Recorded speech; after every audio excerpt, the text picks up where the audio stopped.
Hi guys, my name is Emily and today I'm going to talk about polymers.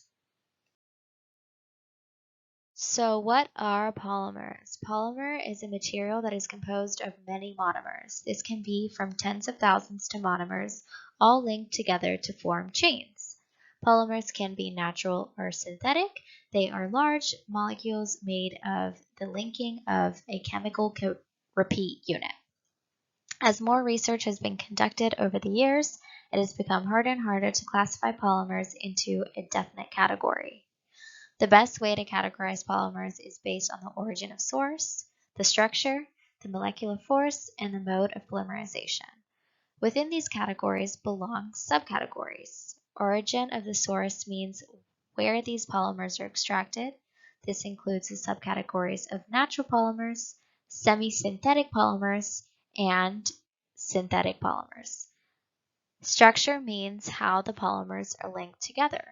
This includes subcategories of linear polymers, branched chain polymers, and cross-linked polymers. Molecular forces have subcategories of elastomers, fibers, thermoplastics, and thermosetting. The mode of polymerization means how these polymers grow. This includes categories of addition polymers and condensation polymers. Industries where polymers are used. Polymers are major and necessary in the industry. There are main chemical compounds used in the manufacturing of synthetic and industrial materials. In the commercial production of plastics, elastomers, man-made fibers, adhesives, and surface coatings, a variety of polymers are used. The industries produce polymer products that impact the clothing, floor covering, garbage disposal bags, and pretty much all the packing industry. Some categories of polymer applications include automobile parts, windshields of any sorts, pipes, tanks, packing materials, insulation, wood, substitutes, adhesives, matrix for composites, elastomers, and my personal favorite, cosmetics.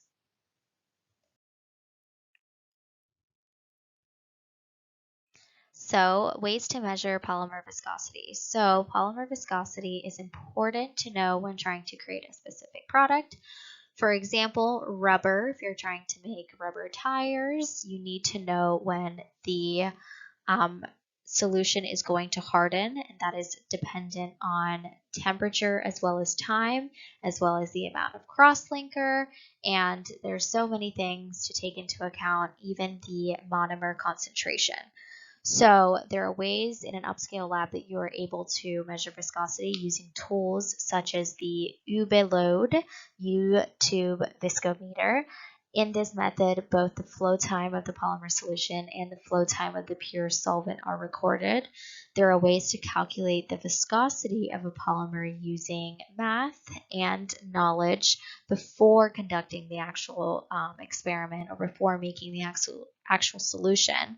So, we can use equations such as Shear's modulus and Young's modulus, which we learn in class, to predict the viscosity of a polymer.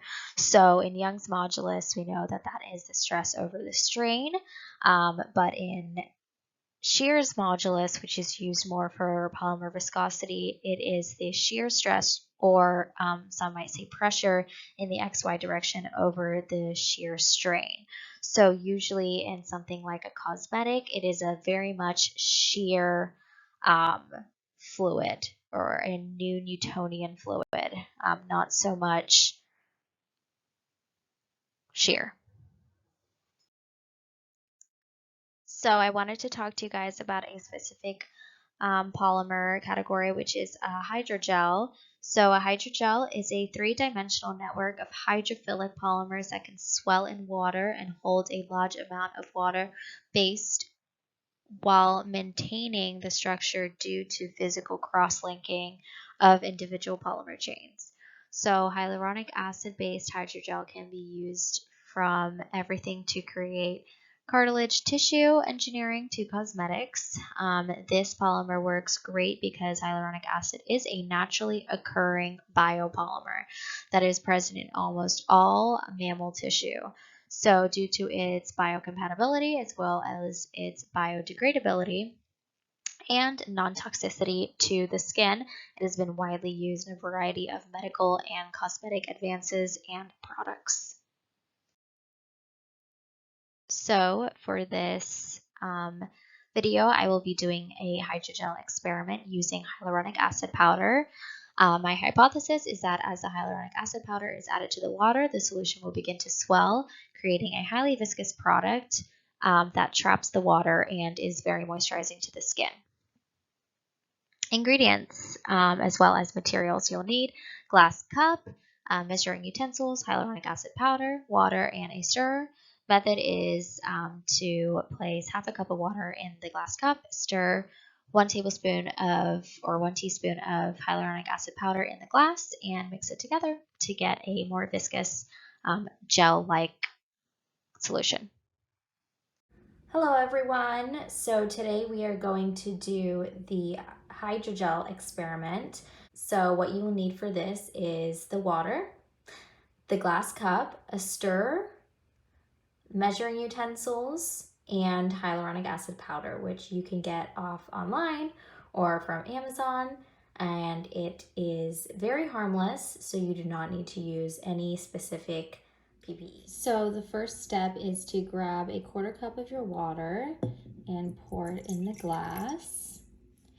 As you can tell, the water is very runny right now, and that's important, as when we add the hyaluronic acid based hydrogel, it will become very, very viscous as it swells in the water. So then we will go ahead and add the hyaluronic acid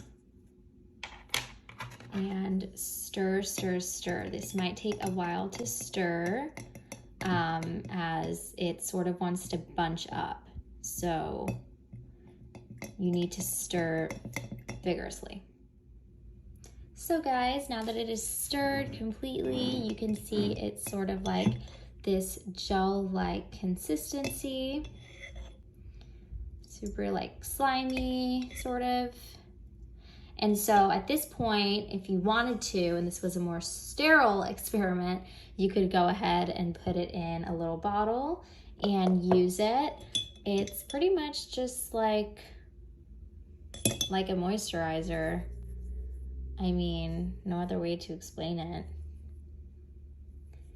And then just wanted to show you guys some commercially produced products that are out there right now. So as you can see at the bottom, it says made with hyaluronic acid, as well as in face products, you'll usually see it as HA. So like this Ordinary serum, it says lactic acid 10% and HA, which is basically and hyaluronic acid. So sometimes they'll use it if it's in something a little more harsher to the skin, they'll add hyaluronic acid, and then that will make it less harsh to the skin. So yeah.